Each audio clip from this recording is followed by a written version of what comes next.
Hi అండి. అందరికీ నమస్కారం. Welcome to my channel. ఈ వీడియోలో ఇప్పుడే అందిన వార్త ఐఆర్ వచ్చేసింది. ఉద్యోగులకు, పెన్షనర్లకు ఫిక్స్. సో, పూర్తి వివరాలైతే వీడియోలో తెలుసుకుందాము. వీడియో అయితే ఎక్కడే గాని స్కిప్ చేయకుండా ఎండ్ వరకు చూసేయండి. అప్పుడు ఇన్ఫర్మేషన్ పూర్తిగా అర్థమవుతుంది. అలాగే వీడియో చూస్తున్న ప్రతి ఒక్కరు లైక్ చేయండి ఫ్రెండ్స్. ఈ వీడియోని తోటి ఉద్యోగ, పెన్షనర్ మిత్రులతో అయితే షేర్ చేయండి. కొత్తగా మన ఛానల్‌ని చూస్తున్న వారైతే సబ్స్క్రైబ్ చేసుకోండి. సబ్స్క్రైబ్ చేసుకోవటం వల్ల నేను చేసే ప్రతి ఒక్క వీడియో మీ వరకు రీచ్ అవుతుంది. సో, ఇక ఆలస్యం చేయకుండా వివరాల్లోకైతే వెళ్ళిపోదాము. ఫ్రెండ్స్ ఇక విషయానికొచ్చినట్లయితే ఆంధ్రప్రదేశ్ రాష్ట్రంలోని దాదాపు అన్ని ప్రభుత్వ ఉద్యోగ సంఘాలు, ఉపాధ్యాయ సంఘాలు మరియు పెన్షనర్ల అసోసియేషన్లు ఇప్పుడు ఏకతాటిపైకి వచ్చి అత్యంత బలమైన స్వరంతో తమ డిమాండ్లను ప్రభుత్వం ముందు ఉంచాయి.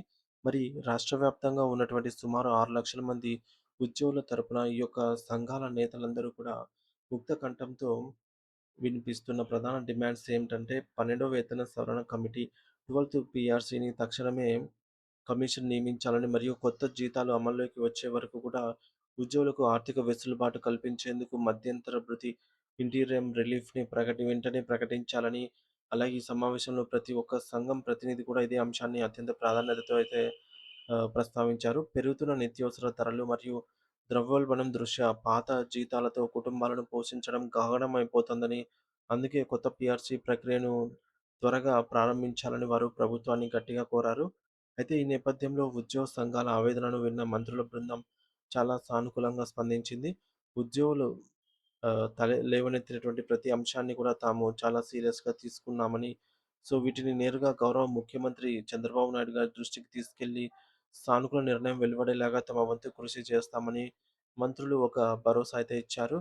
సో, ఉద్యోగుల కోసం ప్రభుత్వం నుండి ఒక మంచి గుడ్ న్యూస్ రాబోతోందని వారు చెప్పడం విశేషం. ముఖ్యంగా రాబోయే ఆగస్టు నెలలో ఉద్యోగులందరికీ కూడా మధ్యంతర భృతి ఐఆర్ వచ్చే అవకాశం ఉందని విశ్వసనీయ సమాచారం ద్వారా అందుతోంది. అయితే పీఆర్సీ నివేదిక ఇచ్చి దాన్ని అమలు చేయడానికి కొంత సమయం పడుతుంది కాబట్టి, ఆలోపు ఉద్యోగుల చేతికి కొంత అదనపు నగదు అందేలాగా ఐఆర్ ప్రకటించడం అనేది గొప్ప ఉపశమనం కలిగిస్తుందని చెప్పేసి అందరూ భావిస్తున్నారు. కేవలం ఐఆర్ మాత్రమే కాకుండా కొంతకాలంగా పెండింగ్‌లో ఉన్నటువంటి కరువు భత్యం డీఏ విడుదలపై కూడా ఈ యొక్క సమావేశంలో లోతైన చర్చ జరిగింది. మొత్తం 5 డీఏలు బకాయిలుగా ఉన్నాయని, వాటిని వెంటనే క్లియర్ చేయాలని ఉద్యోగ సంఘాలు డిమాండ్ చేశాయి. దీంతో పాటు విశ్రాంత ఉద్యోగులైనటువంటి పెన్షనర్ల ప్రయోజనాలపై కూడా ప్రభుత్వం ప్రత్యేక దృష్టి సారించిందనమాట. మరి పెన్షనర్లకు అందాల్సినటువంటి మెడికల్ బిల్లులు అయితేనేమి, అలాగే కమ్యుటేషన్ బకాయిలు మరియు ఇతర ఆర్థిక ప్రయోజనాలను త్వరగా విడుదల చేసేలాగా చర్యలు తీసుకుంటామని ప్రభుత్వం హామీ ఇచ్చింది. అంటే కేవలం ఇన్ సర్వీస్ ఉద్యోగులకే కాకుండా రాష్ట్రం కోసం సేవలందించి పదవీ విరమణ చేసిన వారికి కూడా ఈ యొక్క ఆగస్టు నెలలో పెద్ద ఎత్తున ప్రయోజనాలు అందే అవకాశం స్పష్టంగా కనిపిస్తోంది. అయితే ఈ మొత్తం వ్యవహారంలో ఆంధ్రప్రదేశ్ ప్రభుత్వ ప్రధాన కార్యదర్శి సీఎస్ గారి పాత్ర చాలా కీలకమైనది. ఆయన ఉద్యోగ సంఘాలతో మాట్లాడుతూ ఉద్యోగుల సమస్యలు అన్నిటిని కూడా సామరస్యపూర్వకంగా చర్చల ద్వారానే పరిష్కరించుకోవచ్చని చాలా హుందాగా చెప్పారనమాట. మరి ఆందోళనలు లేదా నిరసనల కంటే చర్చల వేదికలే ఉత్తమ మార్గమని ఆయన అభిప్రాయపడ్డారు. సో, ఉద్యోగ సంఘాలు లేవనెత్తిన ప్రతి చిన్న అంశాన్ని కూడా సంబంధిత శాఖల అధికారులతో చర్చించి, సో, వాటికి ఉన్నటువంటి చట్టబద్ధమైన మరియు ఆర్థికపరమైన చిక్కుముడులను విప్పేందుకు తాము సిద్ధంగా ఉన్నామని ఆయన స్పష్టం చేశారు. ప్రభుత్వం మరియు ఉద్యోగులు వేర్వేరు కాదని అందరూ కలిసికట్టుగా పనిచేస్తేనే రాష్ట్రం ప్రగతికి సాధ్యమవుతుందని ఆయన గుర్తు చేశారు. మరి మొత్తానికి చూస్తే లక్షలాది మంది ప్రభుత్వ ఉద్యోగులకు మరియు పెన్షనర్లకు ఇదొక మధురమైన వార్త అనే చెప్పవచ్చు.